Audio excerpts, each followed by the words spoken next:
When God says, "Enough," over your life, chosen one, it is not a suggestion, it is a verdict, a shocking line drawn in the spirit where heaven decides that what tried to break you will not write the final chapter of your story, and whether you can explain it or not, your spirit already feels the tension of that shift. Something in you has been stretching, straining, quietly reaching for a breaking point while you keep waking up with a soul that feels tired even when your body is still moving, holding everything together for everyone else and secretly wondering, is this just my life now? And right there, between your last exhausted sigh and your next mindless scroll, God has stepped into your timeline and whispered a word heavier than every lie you've believed. Enough. Not enough like a frustrated human slamming a door, but enough like a judge closing a case, enough like a father pulling his child out of a burning building, enough like the moment at the Red Sea when he said, "The Lord will fight for you. You need only to be still." Exodus 14 verse 14, and the waters didn't negotiate, they moved. That same authority is now resting over your life, and the proof that He's lifting you to a new level doesn't always come wrapped as fireworks or miracles on demand. It often appears as subtle but undeniable signs that your old patterns no longer fit, your old chains no longer hold, and your old identity can no longer contain who God is forming in you. So if you've been sensing something shifting but you haven't had language for it, God is about to decode it for you. These are 7 signs heaven is quietly announcing, enough. I'm lifting you. The first sign is simple but shocking. You are still here. If you're hearing this, it means that what was designed to break you in this last season failed to do its job. You didn't just have a hard year. You walked through targeted warfare against your mind, your relationships, your finances, your body, and your calling, and hell's goal wasn't to inconvenience you. It was to erase you, to convince you to step away from your assignment, to whisper you into quiet spiritual death. There were nights when your thoughts were so loud you couldn't hear your own hope anymore, days when you walked into work or church with a smile glued on while your heart felt like broken glass, mornings where you didn't want to get out of bed because another day felt like another round in a fight you were tired of losing. You thought you were just coping, doing what you had to do, but heaven saw evidence. Every time you chose integrity when lying or cutting corners would have been easier, every time you chose forgiveness when revenge would have felt delicious, every time you whispered, "God, I don't understand, but I still trust you," even when your voice trembled. Those tiny trembling choices didn't evaporate into the air. They stacked like pages in a file in heaven's courtroom. Romans 8 verse 28 says God works all things together for good for those who love Him and are called, and right now that God has opened your file and said, enough. This one does not just survive, this one rises. The fact that you are listening, breathing, still capable of feeling even a flicker of faith after everything that has come against you is not normal. It is supernatural evidence that God has already been lifting you even when you thought you were barely hanging on. The second sign is this: the place that once felt like safety now feels strangely tight. For a long time, your hiddenness was a kind of protection. Like Moses in Midian, you lived in the in-between. No longer who you were, not yet who you knew you were called to be. You served quietly, watched from the background, carried wisdom that others took from but rarely honored. You were the friend who listened, the worker who did more than the job description, the one who saw things no one else seemed to see. And for a while, obscurity felt like punishment. You replayed your past mistakes like Moses replayed Egypt, wondering if something you did disqualified you. But heaven was not punishing you. Heaven was preparing you. God hid Moses for 40 years before the burning bush because He was building a leader in private. In the same way, God has used overlooked seasons to ground you, teaching you to hear His voice when no one is clapping, to choose integrity when no one is watching. But here's how you know He's saying enough to that hidden-only season. Something in you is restless in a holy way. The same environment that once felt just right now feels too small for the weight you carry. The conversations that once entertained you now feel shallow. The roles you once accepted as good enough now feel like they're shrinking your soul. You're not ungrateful. You're outgrowing a container. You start to sense God whispering what He said in Exodus 3 verses 7 to 8. I have surely seen the affliction. I have come down to deliver. not just over other people, but over you. That holy discomfort with staying invisible forever is not ego. It's a sign that heaven is gently pushing you toward the center of the assignment you were built for. The third sign that God is lifting you is relational earthquakes. One of the clearest ways heaven says, "Enough," is by refusing to let you carry the same relational patterns into your next level. This is where it gets painful. In your survival season, some people loved you as long as you were soft, accessible, and endlessly available. They were comfortable with you as long as you functioned as their emotional sponge, their unpaid therapist, their constant rescuer. You said yes when you wanted to say no, answered calls when your soul was screaming for silence, tolerated jokes that were actually cruelty with a smile on your face because you were scared of being alone. You thought this was love. Heaven called it bondage. When God says enough, He begins to expose motives. People you thought would always be there start to pull away once you stop offering yourself as a sacrifice on their altar. Conversations that once felt normal suddenly feel heavy with hidden competition or control.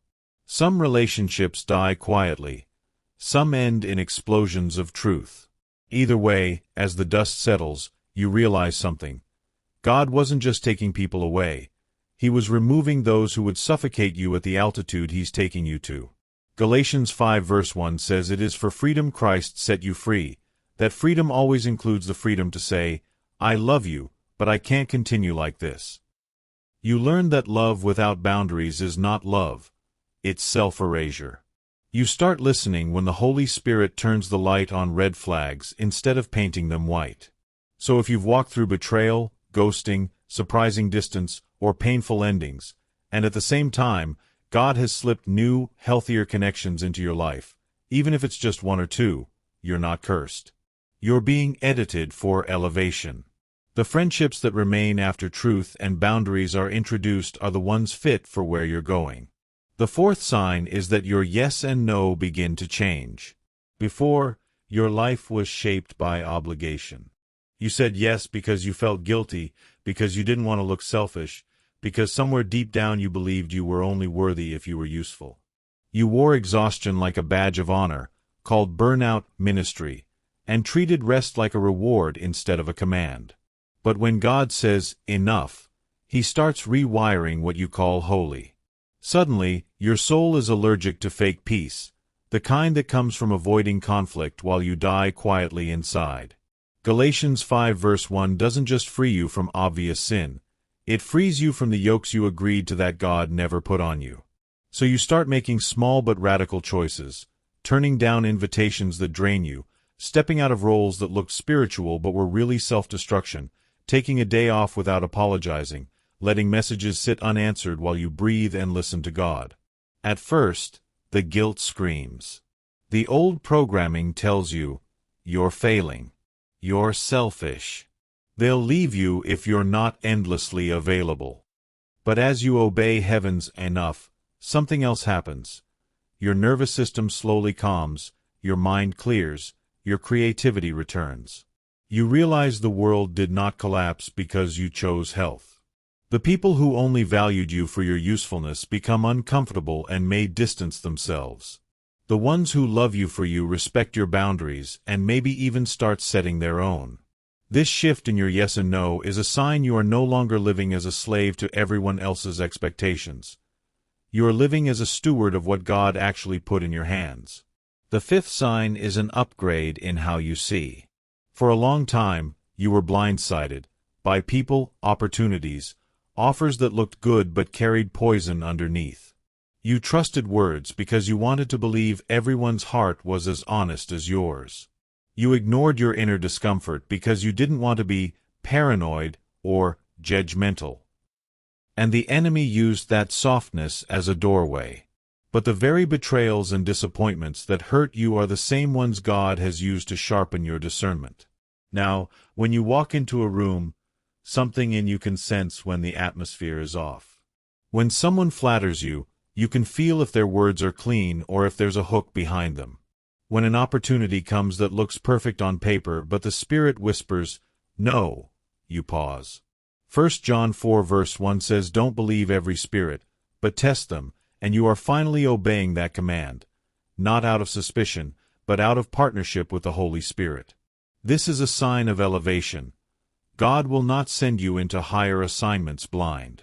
So don't be surprised if you suddenly feel uncomfortable in places you used to tolerate. If music, conversations, jokes, or environments that once felt normal now grieve your spirit. It's not that you're too sensitive. It's that heaven has tuned your frequency. You're beginning to recognize the difference between peaceful and familiar, between godly and merely religious, between divine assignment and shiny distraction. That inner warning system you feel is not your anxiety. It's your discernment waking up. The sixth sign that God is lifting you is a deep, quiet shift in how you see yourself. For years, you borrowed your identity from the reactions of others. If they approved, you felt worthy. If they criticized, you felt crushed. Family patterns told you to shrink to be safe. Church cultures sometimes celebrated your silence more than your authenticity. You learned to be the reliable one, the strong one, the easy one, and somewhere along the way you forgot you were also a chosen one. Psalm 139 verse 14 doesn't just say you are fearfully and wonderfully made. It ends with, I know that full well, and that's the part God is working into your bones. A sign of elevation is that you start to know that full well in a way that doesn't wobble every time someone misunderstands you. You begin to see your gifts clearly without needing to downplay them. You stop calling your depth too much, just because shallow people don't know what to do with it. You stop seeking platforms for validation and start embracing assignments for obedience. Compliments are nice, but they don't control you. Criticism stings, but it doesn't dismantle you. You're no longer chasing titles. You're walking in identity. Philippians 3 verses 13 to 14 becomes more than a verse. You really do start releasing old labels and pressing into who God says you are, even if people close to you still relate to the old version. And here's the hidden evidence. You stop performing. You stop dressing your pain up so that people think you're always okay. You stop contorting yourself to be more acceptable. Instead, you show up as you, healing, learning, in process but anchored.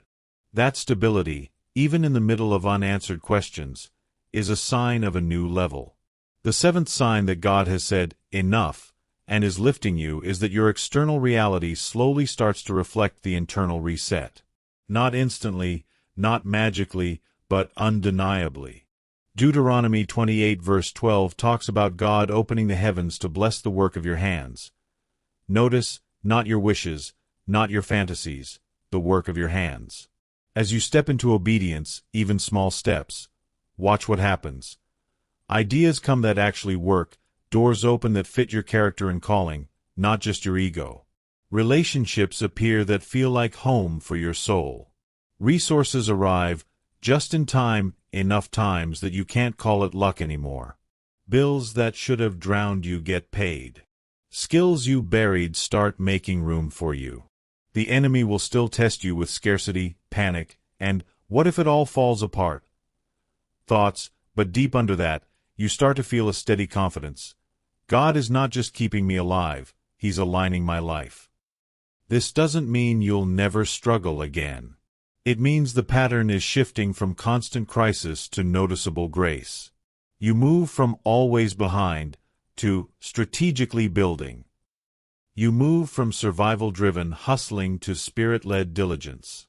Romans 8 verse 28 begins to show up in receipts, schedules, connections, and divine appointments. And even in places where you're still waiting, you can feel it. You are no longer the version of you who walked into this year. You are stronger, sharper, more rooted, more aware, more surrendered.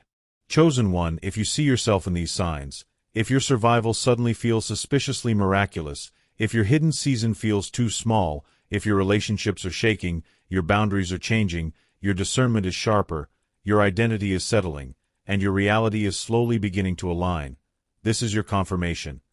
God has said, enough over your life, and heaven is lifting you to a new level. The danger now is not that hell will win. The danger is that you would keep living like nothing changed. You cannot drag old chains into a new chapter and then blame God for the weight. You cannot keep narrating your story as, "I'm always the one who barely makes it," while God is writing "more than a conqueror" over your name. The fire that tried to destroy you has forged you. The wilderness that tried to starve you has trained you. The battles that tried to erase you have branded you as dangerous to darkness. So this is your moment of agreement. Not hype. Not emotion. Agreement. You can whisper it under your breath or write it down where only you and God will see it, but let it be real. Lord, I agree with your enough. I'm done living like a victim. I'm stepping into who you say I am. Because when God says, enough, I'm lifting you, the only thing left to decide is this. Will you keep sitting in the ashes of an old season, or will you stand up, with shaking legs and a steady spirit, and walk into the new level He already started building inside you?